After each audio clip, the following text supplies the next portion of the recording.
Hello guys, welcome back to our new video.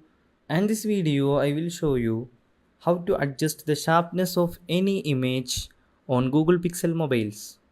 First of all, open your Google Photos and choose the required image you want to adjust the sharpness.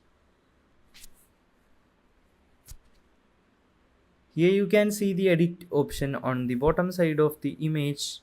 Tap on the edit and scroll toward right to reach the adjust option. In the adjust option, scroll toward right to reach the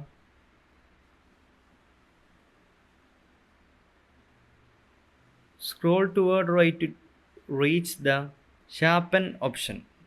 Tap on the sharpen. Here you can increase the sharpness of the image by swiping the toggle toward right.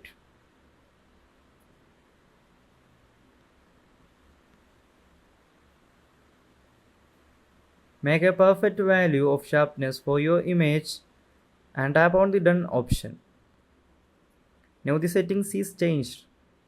Tap on the save copy option on the bottom right corner to save this image into your gallery.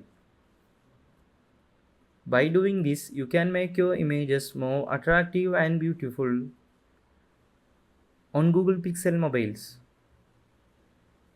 If you found this video useful, please do like and subscribe. Thanks for watching.